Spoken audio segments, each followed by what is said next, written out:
hashtag here in Hawaii called Lucky We Live Hawaii, and usually you'll see it on Instagram with a picture of like a rainbow or a white sandy beach or a turtle laying in the sand. But there's things about living in Hawaii that you can't necessarily learn from Google. Like if you put in, for example, what are local people really like? I don't really know that it's gonna turn up much. So that's what we want to accomplish in this video. Living in Hawaii, things locals love. I've never been bit by a pit bull, but I have been bit by a Chihuahua. Starting with number one, the favorite family dog is the Chihuahua or the pit bull. Now this isn't me saying that the favorite little dog is the Chihuahua and the favorite big dog is the pit bull, period. It's locals love Chihuahuas and pit bulls, and typically they're going to have one of each or a couple of each of them. I really don't know why. I mean, Chihuahuas are something that I never really knew anything about. I mean, Taco Bell, of course, made it very popular in like the 90s. Yo quiero Taco Bell. Yas is shaking his head. He's like, what are you talking about?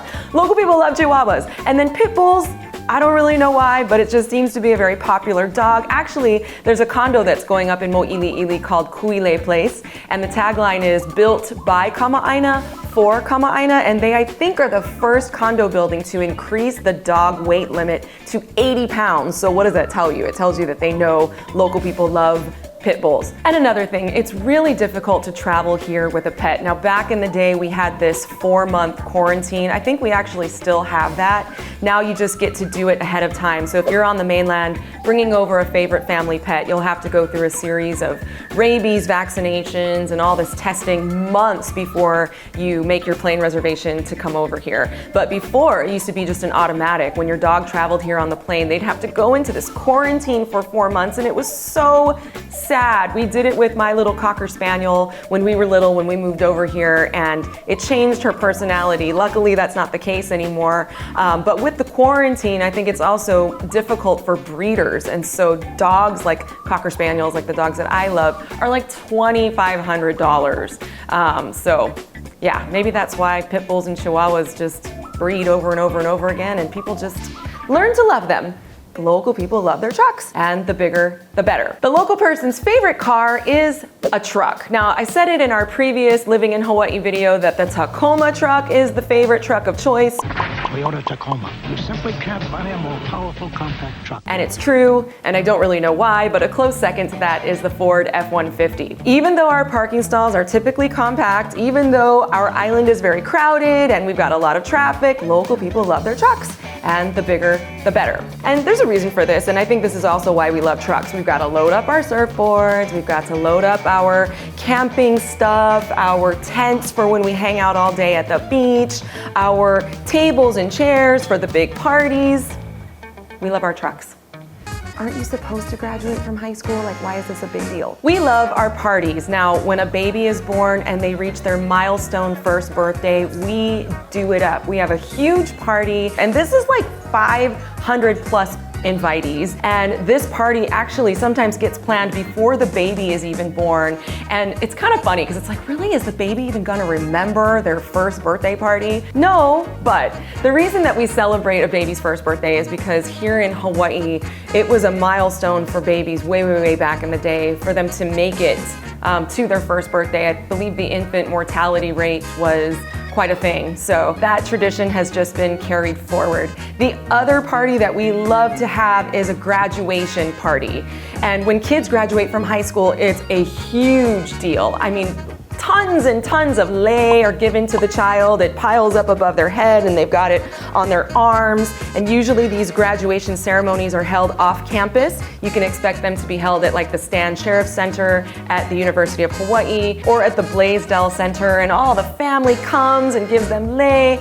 And I remembered wondering, like, aren't you supposed to graduate from high school? Like, why is this a big deal? I don't know, but it's something that seems to be very unique to our culture here in Hawaii, and we love to celebrate it. So in addition to the graduation ceremony itself, we have a great big party. Look out weekend, 'cause here I come. Now at these graduation parties and first baby luau's, we have great music. Oftentimes we'll hire Nahoku Hano Hano Award musicians. That award is like the Grammy Award. We'll have Jawaiian music and the kids will skank. And so our favorite music here in the islands is definitely going to be Hawaiian music.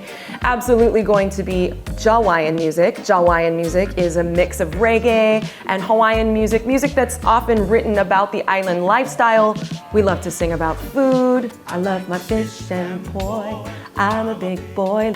Country music is something that is gaining popularity, but I think we don't like to necessarily admit it. But the other music that we really love here, especially on Oahu, is 80s music. And it's never going to fail. When I'm showing property in Ewa Beach, there's gonna be a guy in like a lowrider truck, and he's like stuck somewhere in 1986, and this song is always going to be blasting. Look out weekend, 'cause here I come. Because weekends were... Yasu has no idea what I'm talking about. Koa's like, oh my gosh, cringe. Koa, I know you know this song because your mom used to play this song, and actually she probably still does. I'd say our favorite sport here in Hawaii is football, going back to, again, because many of our local boys have made it into the NFL from high schools like Kahuku and also from like St. Louis, and we're just super duper proud of them. Just know though that when you're watching football games, college football games, NFL games, you're gonna be watching them with breakfast because of the time difference. We are 6 hours away from the East Coast and 5 hours away from the Midwest, et cetera, et cetera. So yeah, you're gonna be watching football with your coffee, bacon and eggs if you're lucky.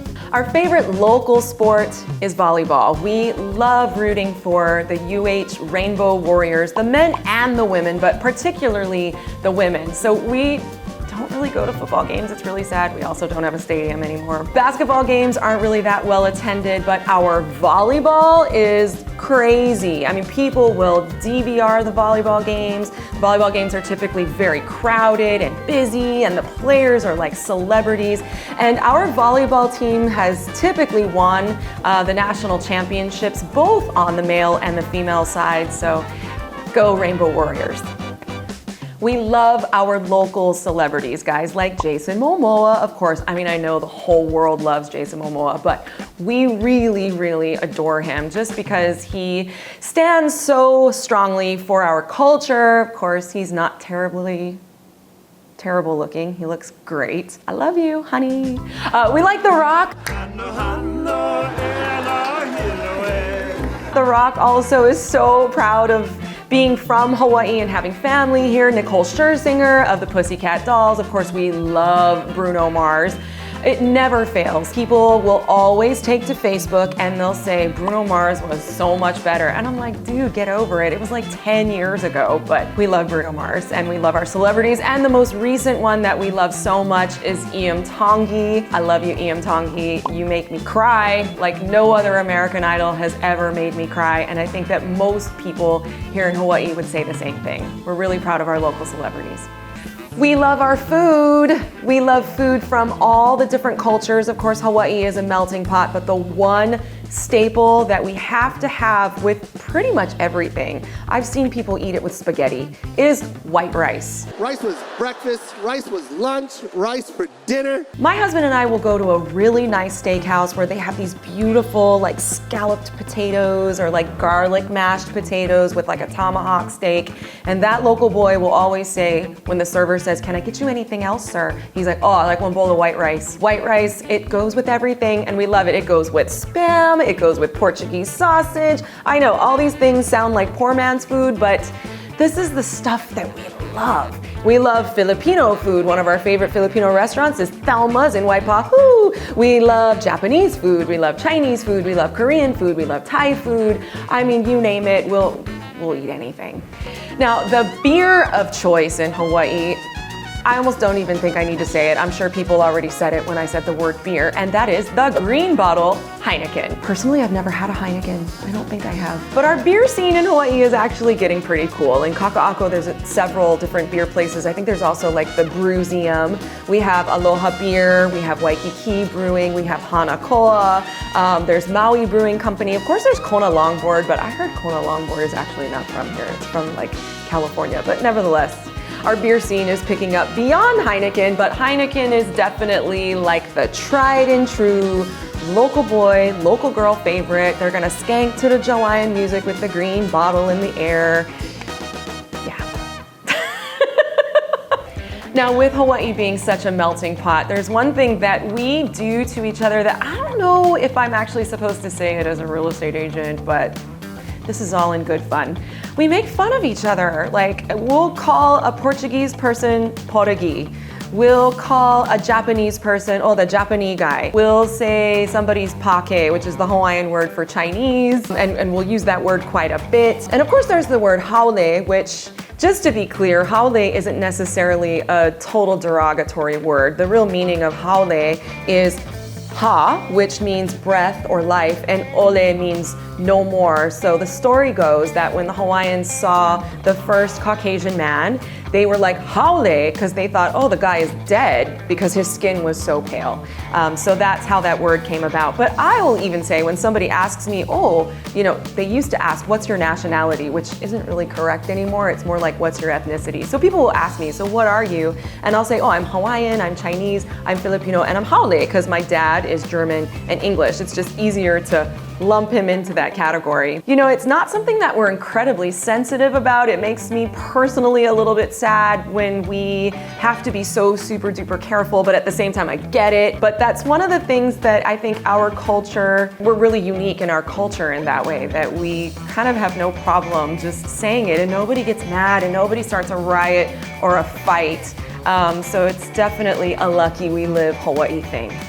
And finally, we love our family. We love to get together with our aunties, our uncles, our cousins who aren't our cousins. And this can also make it a little bit difficult to connect to people because there's such strong roots here. And although there might be pilikia in families, pilikia in Hawaiian means like trouble or kind of like controversy. You know, even selling homes, I'll see where siblings are fighting over the family home.